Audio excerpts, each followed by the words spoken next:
Ойрын өдрүүдэд мобайл стриминг бандл буюу гар утсан дээрээс агсан төвшний стрим хийх, багц хийх асууж сонирхож байгаа манай дэлгүүрийн зүгээс дараах багцыг тестлэгдсэн багцыг та бүхэндээ танилцуулж байна. Энд ямар бүтээгдэхүүнүүдийг орсныг нь эхнээс нь танин мэдгүй талаас нь тайлбарлаад явъя. Хамгийн ихэнд мэдээж бид нар стрим хийх утас төхөөрөмж маань хэрэг болно. Хоёрдугаарт компьютер, лаптоп, эсвэл персонал компьютер тийм ээ.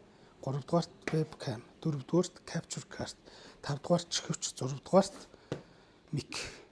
За эдгээр холболтууд яаж хийгдсэн бэ гэхээр би жишээ болгоо лаптоп дээр вебкамыг нь өөрийнх нь вебкамыг ашиглажлаа. За иймэрхүү вебкам байхгүй бол нэмэлтээр авна.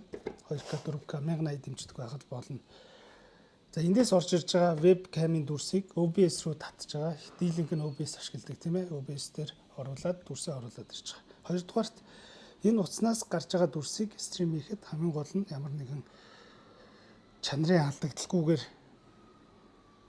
компьютер руу дамжуулах ёстой. Тэр үйлдэлийг хийхэд эдгээр зүйлс хэрэг болж байгаа. Хамгийн ихэнд дүрс дамжуулах хаб. Утаснаас гарсан холболт маань хаб буюу салаалагч. Салаалагч нь өөрөө HDMI-тай байх ёстой. Нэмэлтээр энэ дээр чихвч, саунд, цэнэглэгчээ бас хийгээд өгөн тоглож байгаа хэвчээ утсаа энэ дээрээс цэнэглэнэ. Эндээс гарч байгаа дүрсийг энэ хүү HDMI-аар гараад capture card өөр дээрээ хуулж авч байгаа. Capture card гэдэг нь өөр дээрээ дүрсийг хуулж аваад компьютер руу илгээх үйлдэлийг хийж байгаа гэсэн үг. За энэ маань өөрөө Ukraine загвар нь CM300 хийгдсэн байлаа. Тим загвар өөр дээрээ шууд миг болон чихвчний оролттой ар дээр нь HDMI in out гэсэн out дээр 4К нэмэлт хийлгэсэн монитор руу дүрсээ дамжуулна.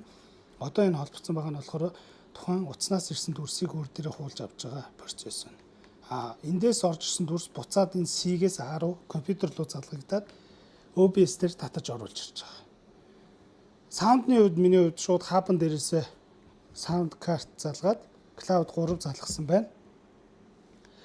Энэхүү саунд микийг бол үндсэн саунд бол энэ дээрээс ороод ирнэ. Та компьютероос авсан ч болно. Тэр бол OBS дээрх тоглоом дээр байдаг. Арай илүү чанартай энэ микийг голж ивэл арай илүү чанартай микрофон ашиглах гэвэл иймэрхүү стример стартер пак гэх иймэрхүү нэмэлт суурин мик авал зүгээр байдаг. Энийгээ залгаад компьютер руугаа залгаж өгөхөд шаардлагатай хэрэгслүүдэд бүгднийг холбоод нэмээд тэгээд шууд хүссэн платформ дээрээ стримээ асах боломжтой. Capture card-ны давуу тал юу юм гэж хүмүүс их асуудаг.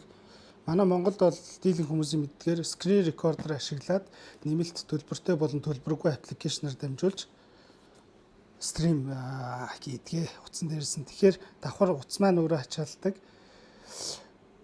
Нэмэлт иймэрхүү функцүүдийг OBS шиг нэмэлт функцүүдийг ашиглах боломжгүй байдаг. Учир дутагдал их байдаг. Тэрийг бол надаараа илүүлдэггүй мэдчихэж байгаа юм тийм ээ.